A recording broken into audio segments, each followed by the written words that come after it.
Assalamualaikum warahmatullahi wabarakatuh. Perkenalkan saya Deutsema, kelas 10 MIPA 3 dari SMA Negeri 5 Parepare. Pada video kali ini, saya akan menjelaskan tentang daur biogeokimia. Apakah biogeokimia itu? Daur biogeokimia adalah peredaran unsur-unsur kimia dari lingkungan melalui komponen biotik dan kembali lagi ke lingkungan. Proses tersebut terjadi secara berulang-ulang dan tak terbatas. Jika suatu organisme mati, bahan organik yang terdapat di dalam tubuh organisme tersebut akan dirombak menjadi zat anorganik dan dikembalikan ke lingkungan.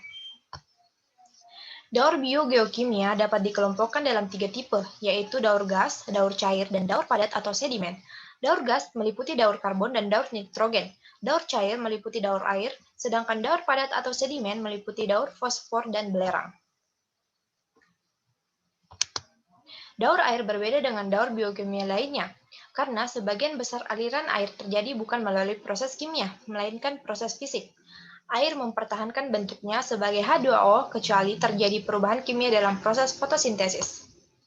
Sumber air di alam yaitu lautan, danau, rawa, waduk, dan sungai. Di dalam tubuh makhluk hidup, air berperan sebagai pelarut, berfungsi mentransport zat makanan dan sisa metabolisme, mengatur tekanan osmotik sel, mengatur suhu tubuh, dan media berbagai reaksi kimia di dalam tubuh. Air adalah satu-satunya zat di bumi yang memiliki 3 bentuk, yakni padat atau es, cair atau air, dan gas atau awan. Ketiganya bisa bertukar wujud selama terjadinya siklus daur air. Fungsi air dalam kehidupan sehari-hari. 1. Memenuhi kebutuhan cairan tubuh seperti minum. 2. Membantu memenuhi pekerjaan rumah tangga seperti memasak, mencuci, dan mandi. 3. Untuk keperluan umum seperti tempat rekreasi. 4. Untuk keperluan industri, misalnya untuk pabrik dan bangunan PLTA.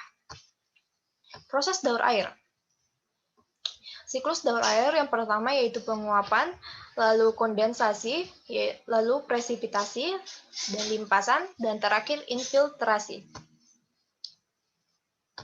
1. Penguapan. Penguapan adalah perubahan wujud benda dari cair menjadi gas. Jenis penguapan pada daur air meliputi 3 macam, yaitu evaporasi, transpirasi, dan sublimasi.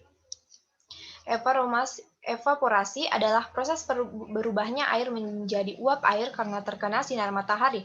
Penguapan pada evaporasi merupakan proses fisik murni. 2. Transpirasi. Hampir sama dengan evaporasi, yaitu proses penguapan air dalam bentuk uap air. Perbedaan antara evaporasi dan transpirasi terletak pada lokasinya. 3. Sublimasi adalah proses penguapan yang berasal dari lapisan es di kutub, baik kutub utara atau selatan. 2. Kondensasi. Kondensasi merupakan peristiwa pengembunan, yaitu perubahan wujud benda gas menjadi cair. Dalam peristiwa kondensasi terjadi pelepasan panas. Uap air yang naik akibat sinar matahari akan terkondensasi di udara. Kondisi ini terjadi karena udara di atas permukaan bumi lebih rendah dari titik embun uap air.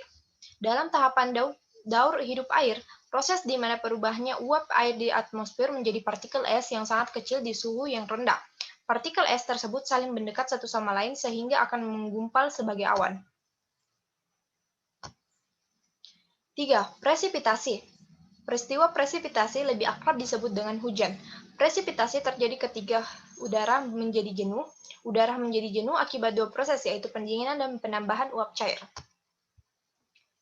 4. Limpasan. Limpasan adalah proses air yang jatuh ke bumi dengan cara mengalir di atas permukaan bumi. 5. Infiltrasi. Singkatnya adalah proses meresapnya air ke dalam tanah.